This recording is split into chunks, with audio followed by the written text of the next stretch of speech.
Midwest Whitetail is brought to you by Realtree, Hoyt Archery, Muddy Outdoors, Fuse Accessories, Frigid Forage, Trophy Rock, Scentmaster, Cabela's, Rocket Broadheads, TrailCamPro.com, Bloodsport Arrows, Redneck Hunting Blinds, ScentLock, Scott Archery, Yeti Coolers, and Nikon.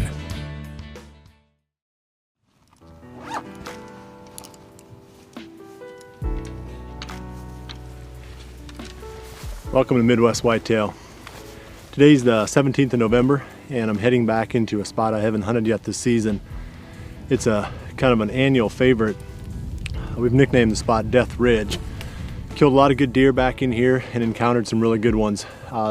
So before we get to it, I'm going to talk a little bit about today's episode and what I've been doing over the past week or so here. It's been a little bit dead for me as far as seeing mature bucks on the move. I've gotten somewhat sidetracked with the Albia football, helping out with the program there. But yesterday Albia wrapped up their season by playing in the semifinal of State 2A against my hometown of Waukon, Iowa. So that was an exciting game. We almost won it.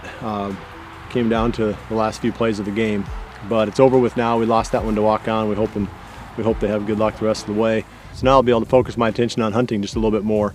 There's a lot of time left in the season here in Iowa. Our shotgun season doesn't come in until the first Saturday of December, so I've got still a good solid 3 weeks of hunting. But now let's talk about today's episode. One of the hot topics I've run into in talking with people is the interest that they have in public land hunting. And it's not so much where you hunt that seems to get people's, maybe their curiosity, but really how you hunt. And this episode is going to be all about public land hunting, as Aaron Warbritton killed a nice buck on public land last week. And he and Pat McSherry and a couple of the other guys in the office have been basically hunting public land this whole season. So although they do have access to private land, they like the challenge of hunting the public, and they've got it down to a pretty good system of how they go about getting on these good deer. So hopefully you'll enjoy today's episode. I'm going to get back in here and try my luck on Death Ridge, and I'll get you updated before this episode's over.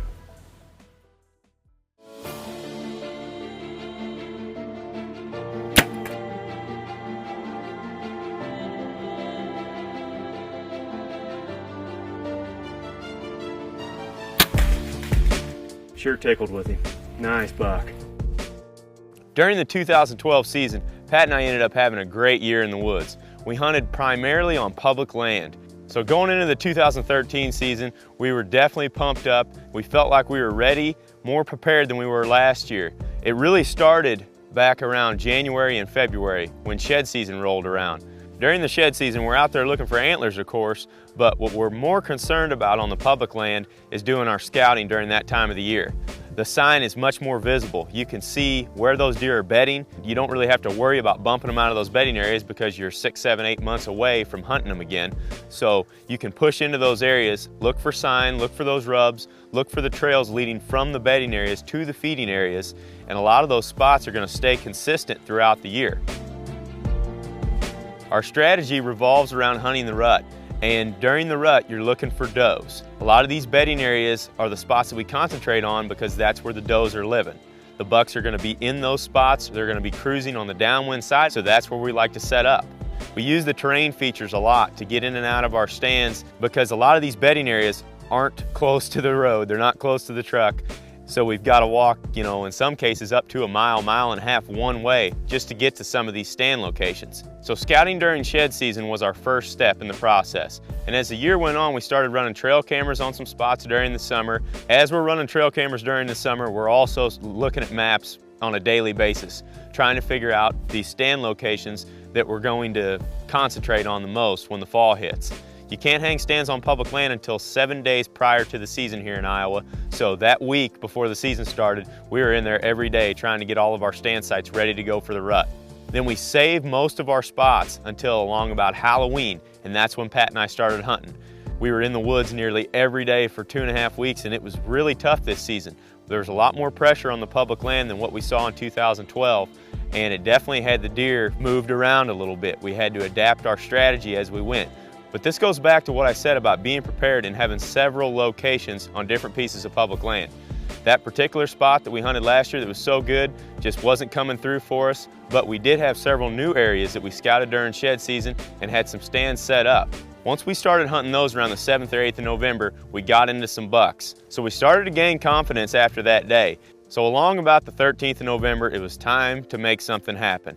We did the same thing that we did last year. We packed in a set, went into an area where we thought wasn't being pressured. It was a spot that we'd scouted during shed season. We knew there was deer in there. So what I was gonna do was wait for a windy day so that we could access it in the middle of the day without making a lot of noise and possibly spooking a lot of deer. Eric and I went in there on November the 13th with a couple of stands, and it turned out to be a pretty awesome evening.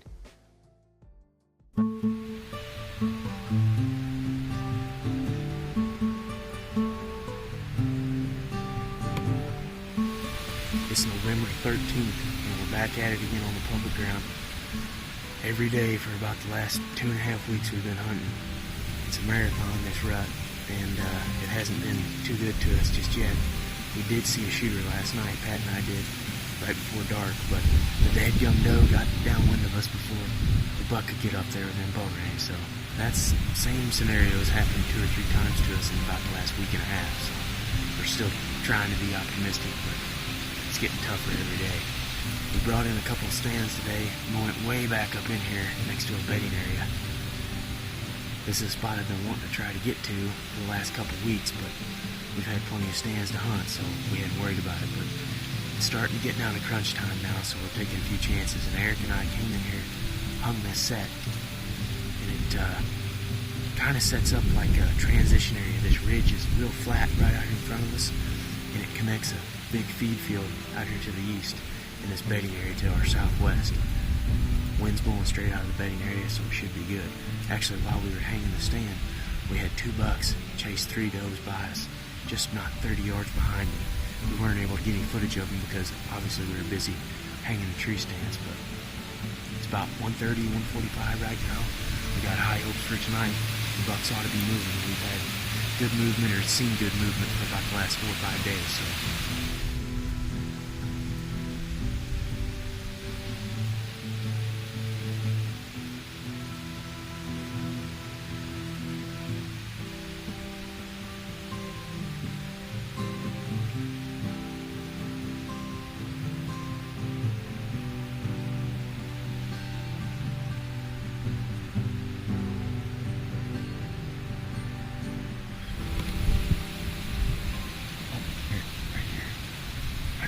There's a couple of does coming.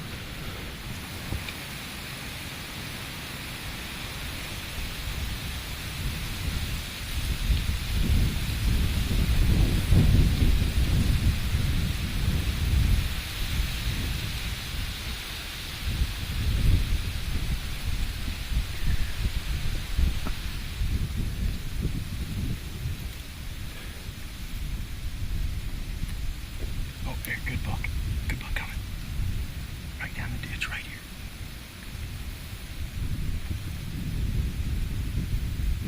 Yeah. He's a nice 8-pointer. He's coming straight up here towards these does.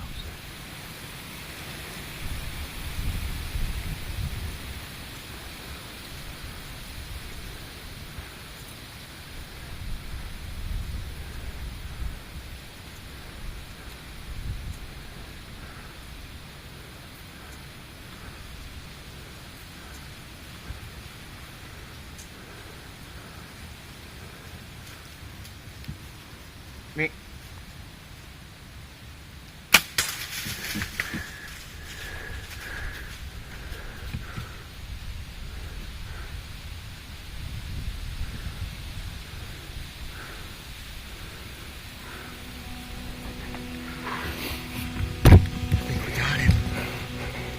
I think we got him. Nice buck. Real nice buck. Nice wide 8-pointer. He's either a 3 or 4-year-old buck, but man, we just haven't had very many opportunities on public. We just hung this stand today, Eric and I. Didn't know what to expect, had no idea what we were going to see back here. But man, we had high hopes because the spot just makes sense. Once we scouted in here last shed season, I knew that this thick timber back here was holding a lot of deer. The food's off here to our east, got a perfect southwest wind. It's blowing right down into this ditch behind us, and that ditch is exactly what funneled that buck up here. I was thinking about switching up and letting Eric shoot, but he got here so quick that we had to make a quick decision. We've still got fawns underneath us here. Oh wow, I'm jacked up. That's awesome. It has been hard earned for that deer. A lot of people have put in a lot of hours over the last 3 or 4 months trying to kill that buck. This public land stuff isn't easy. No doubt about it. With the flare knock, zipped right through him. Look at all this blood. Holy crap.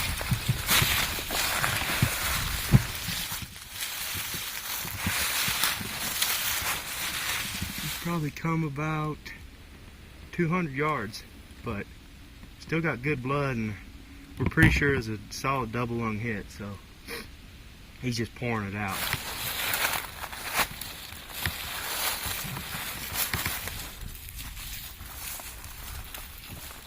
Oh, he's right here.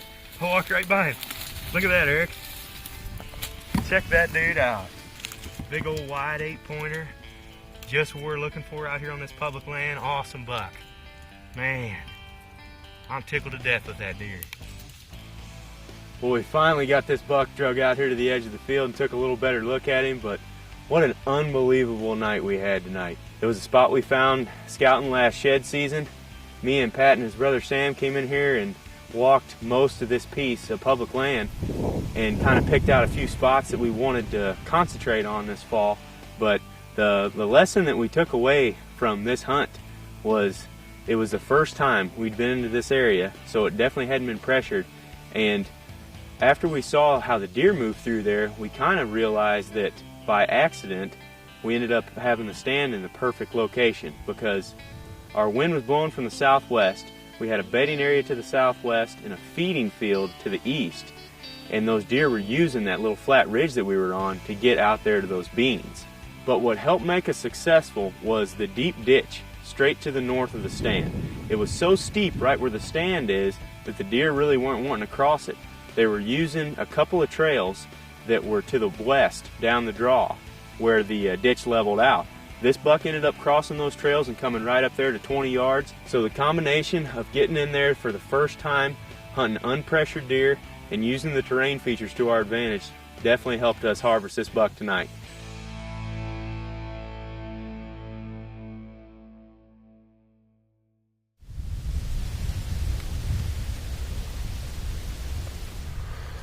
I've got about 35 minutes left of my evening hunt. Sun just dropped behind the trees to the west here. But before I get into my update, I'd like to ask you to take a minute, if you would, and go to the Sportsman Channel's Facebook page and vote for Midwest Whitetail for Best Hunting Show, Big Game category. If you like our TV show, please take a minute to vote. You've won this award for us for the past 3 years. We appreciate all your support, and we'd sure like to win it again if possible. Okay, so far this evening I've seen 2 young bucks and 4 or 5 antlerless deer, and the bucks were just kind of cruising around. They weren't really feeding much, so they're still showing some rutting activity, which makes sense for this time. This is the area where Buck Norris came out, this old crusty looking deer that we've nicknamed Buck Norris, back in September when we were hunting back here with Drew during the youth season. So there's some hope that that deer might pop out this evening. Also, there's a deer that Scott Pruitt has been hunting on his property, which isn't too far from here, a deer that he had nicknamed Braveheart, and that deer was showing up in the valley down below. And, you know, I mean, it's not much of a stretch to think that deer could come up here too looking for does. We're hoping that one of these 2 bucks will pop out, and we'll come back and update you right at the very close here.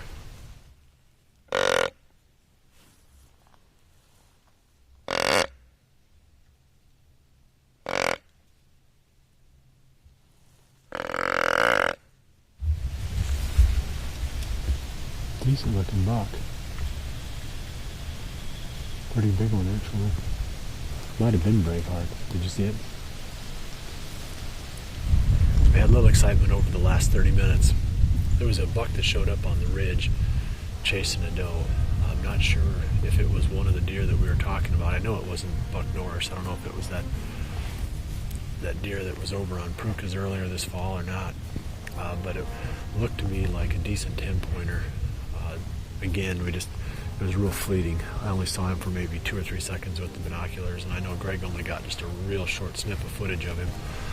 But it looked like a decent buck, and kind of that's how this spot works. You know, over the years, we've killed a lot of really big deer here, but oftentimes what happens is you see them up on the field above, and then you can call to them. And I tried calling, but you know, you got a buck chasing a doe. You know, unless he gets away from that doe, you know, the doe wasn't actually receptive and he was just up there messing around, then there's not much hope really of calling him in. But I gave it a try and haven't seen anything of him since. It's just about time to wrap up here. I've got just a couple minutes left of legal shooting time, but unlikely that anything's going to come down at this point and offer me a shot. If it does, we'll have to put it on next week's show. Well, I appreciate you joining me this week. We'll see you right back here again next week for the next episode of Midwest Whitetail. And remember to always dream big.